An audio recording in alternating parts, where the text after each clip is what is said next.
بسم اللہ الرحمن الرحیم۔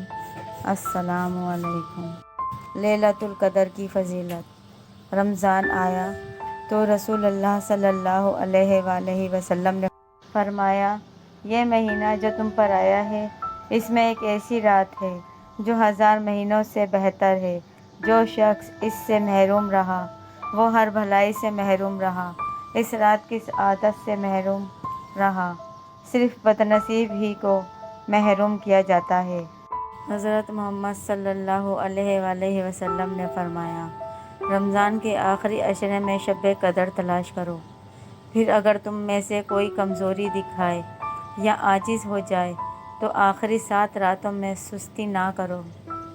رسول اللہ صلی اللہ علیہ وآلہ وسلم نے فرمایا، جس نے ایمان کے ساتھ اور ثواب کی نیت سے رمضان کے روزے رکھے اس کے گزشتہ سارے گناہ معاف کر دیے جاتے ہیں۔ رسول اللہ صلی اللہ علیہ وآلہ وسلم نے فرمایا، جس کا خاتمہ اس حال میں ہوا کہ وہ اللہ عز و جل سے ثواب کی نیت سے روزہ رکھے ہوئے تھا وہ جنت میں داخل ہوگا۔ رسول اللہ صلی اللہ علیہ وآلہ وسلم نے فرمایا، صبر کے مہینے یعنی ماہ رمضان اور ہر مہینے کے 3 روزے رکھنا سینے کے کینے کو دور کر دیتا ہے۔ رسول اللہ صلی اللہ علیہ وآلہ وسلم نے فرمایا، جس نے روزے دار کو روزہ افطار کرایا اسے بھی اتنا ہی اجر ملے گا جتنا روزے دار کے لیے ہوگا، اور روزے دار کے اجر میں کچھ بھی کمی نہ ہوگی۔ رسول اللہ صلی اللہ علیہ وآلہ وسلم نے فرمایا، یہ مہینہ جو تم پر آیا ہے اس میں ایک ایسی رات ہے جو 1000 مہینوں سے بہتر ہے۔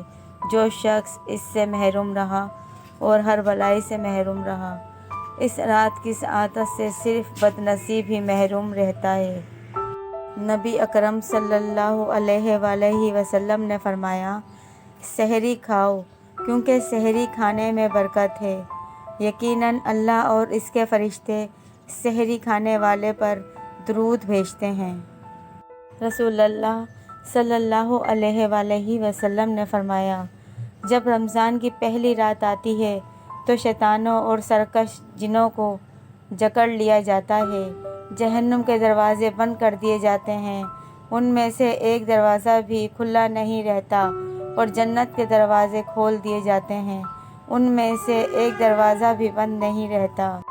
اگر آپ کو یہ ویڈیو اچھی لگی ہے تو آپ اس کو لائک کریں، شیئر کریں اور سبسکرائب کرنا مت بھولیے گا۔ جزاک اللہ۔